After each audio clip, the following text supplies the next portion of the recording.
Assalamualaikum warahmatullahi wabarakatuh. Eits, tunggu dulu.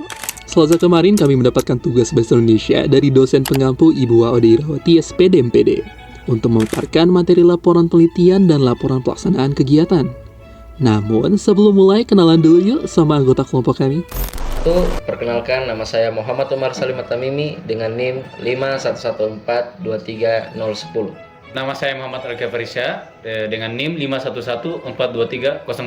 Saya Muhammad Arifin Ilham dengan NIM 511423020. Perkenalkan, saya Safrul Reski Muhammad dengan NIM 511423021. Perkenalkan, nama saya Devi Susilawati dengan NIM 511423024. Bab 1. Apa itu laporan penelitian dan laporan pelaksanaan kegiatan? Keduanya merupakan laporan dalam kegiatan akademik namun dikutip dari buku MKWU Bahasa Indonesia.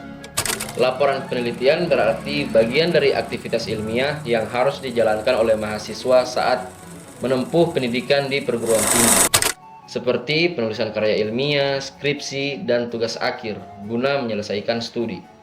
Sedangkan laporan kegiatan merupakan sebuah karya tulis yang berisi hasil pelaksanaan sebuah kegiatan. Hal ini berfungsi sebagai bentuk pertanggungjawaban pelaksanaan suatu kegiatan, sehingga disajikan secara objektif, sistematis, ditulis secara cermat, tepat, dan menggunakan bahasa Indonesia ilmiah. Bab 2, jenis laporan penelitian. Nah, laporan hasil penelitian dibagi menjadi dua, yakni kuantitatif dan kualitatif. Yang pertama, laporan hasil penelitian kuantitatif. Suatu penelitian yang pada dasarnya menggunakan pendekatan deduktif dan induktif.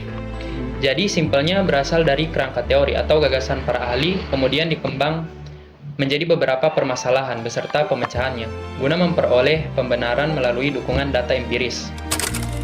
Sistematika penelitian kuantitatif. Yang pertama, bagian awal.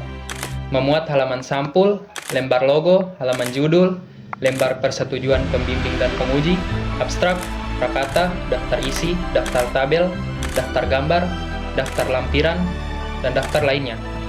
Yang kedua, bagian inti. Pada bagian ini berisi inti skripsi, mulai dari pendahuluan dan diakhiri penutup. Yang ketiga, bagian akhir, memuat data rujukan, lampiran, dan yang terakhir, riwayat hidup.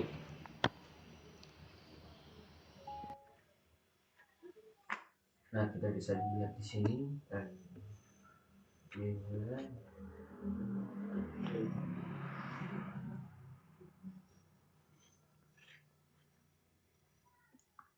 Oke, laporan hasil penelitian kualitatif.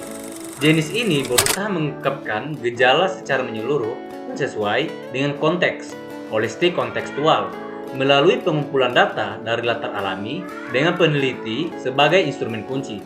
Nah, adapun cara-cara penelitian ini ialah pertama, bersifat deskriptif, kedua, cenderung analitis dan dengan pendekatan induktif, ketiga, mewarnai sifat dan bentuk laporannya, keempat, gaya penulisan menggunakan model tunggal, kelima, gaya penulisan dapat berupa formal, informal, atau gabungan. Nah, sistematika laporan penelitian kualitatif, yang pertama ada bagian awal. Nah, di bagian awal ini, bagian penyusunnya sama dengan unsur hasil penelitian kuantitatif. Nah, untuk bagian inti, pertama ada bab 1 pendahuluan, yang dimana ada latar belakang, masalah penelitian, terus tujuan penelitian, dan manfaat penelitian.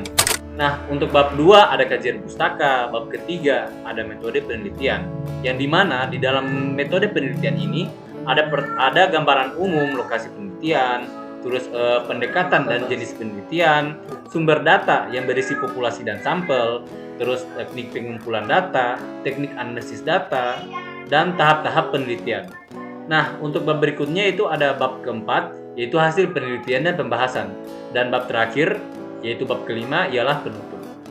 Nah, untuk bagian akhir, unsur-unsur yang termuat pada bagian ini, penelitian kualitatif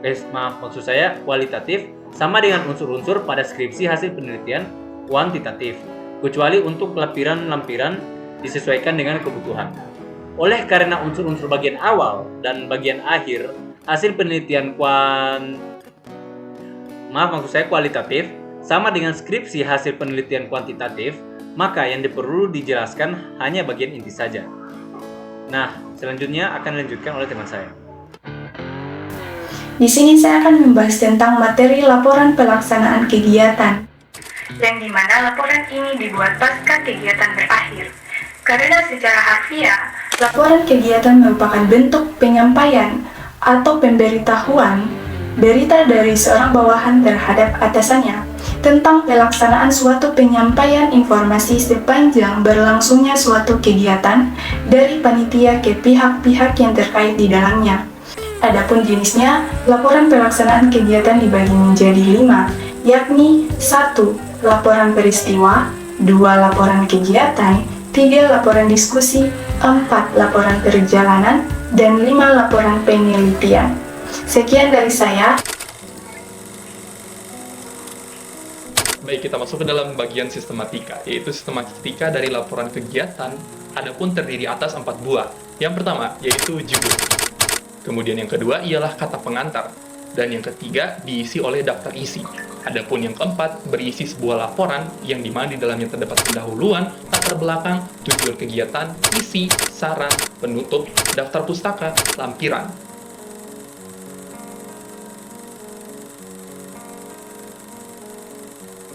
Baiklah, setelah memahami definisi, jenis, dan juga sistematikanya, kita menjadi mengetahui diferensiasi antara kedua laporan tersebut. Sekian pemaparan dari kami. Billahi taufiq wal hidayah. Wassalamualaikum warahmatullahi wabarakatuh.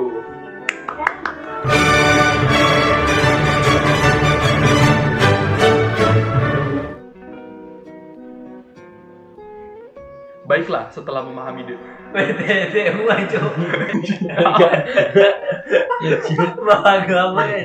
Oke, lanjut juga masuknya di sini. Oke.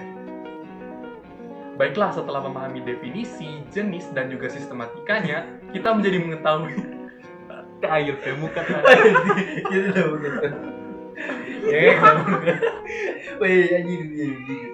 Oke. Kita badiam teh. Oke. Baiklah, setelah